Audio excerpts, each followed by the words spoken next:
All right, gang, we're now going to take a look at how we handle the transaction to start a corporation. We want to look at what is the basis to the corporation of the assets received, what is the basis to the shareholders of their stock received, and is there any tax consequence to the shareholders or the corporation? Let's take a look and remind ourselves of one or two of the little crazy items that could result in a taxable event. Shareholder stock basis, when no boot is received. If we have no boot received, all right, then you're going to ultimately have no taxable event. And remember, boot is cash withdrawn or excess liabilities put in. Now let's chat just a little bit about this concept right here and have an understanding of it. What I'd like to do is, look at my buddy. We have Farmer Pete. I didn't realize he's a farmer. He's not only is he Sugar Bear, but he's also a farming bear. All right, not to say anything else about Mr. Olinto, but Sugar Bear, in this particular case, he transfers a building to the corporation, all right, Crazy Corp, in exchange for 100% of the stock. Note, he and whomever owned at least 80% of the stock, right? And of course, no boot. That's what we're looking for.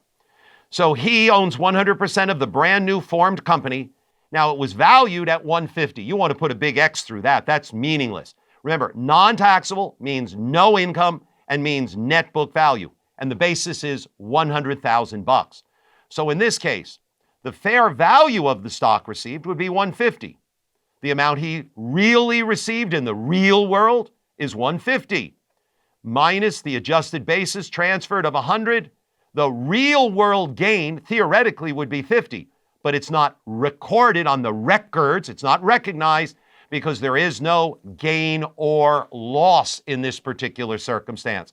So no gain or loss because he controlled over 80% and he didn't have any boot, or as I call it, loot. On the other side, you can see his adjusted basis. Since it's non-taxable, we use the net book value of the asset contributed, and hence we use the $100,000. Now, what happens when boot is received? Ooh, there's my boot. Well, in this particular case, let's start with Farmer Pete transfers a building to the corporation, Crazy Corp, in exchange for 100% of the stock. So far, it sounds like it's going to be okay. However, in this case, we also have it valued at $150, and he receives a 90-day note. So he's going to get money. And again, the note has a fair market value of $30,000. The building has a basis of $100. So what we have is we have a little boot there, don't we? That's the note of $30,000. So now what we would say is, all right, he's gotten a total of $180 and his basis was $100. So his potential gain would be $80,000, but it's always limited to the amount of boot. So it's gain up to the extent of boot. So you'll notice the stock he received has a value of $150. The note has a value of $30. The real amount he received was $180. His basis in the item contributed was only $100. So obviously there's a real world gain of $80,000. However, he's limited to the gain due to the boot received of $30,000. And the deferred gain, right, the amount he doesn't have to worry about right now is going to be the $50,000. You'll note also Pete's basis in the stock will be the $100 plus the gain recognized minus the boot received. So you subtract the boot and then you recognize the gain. So the net is that his net book value of $100,000 is his basis.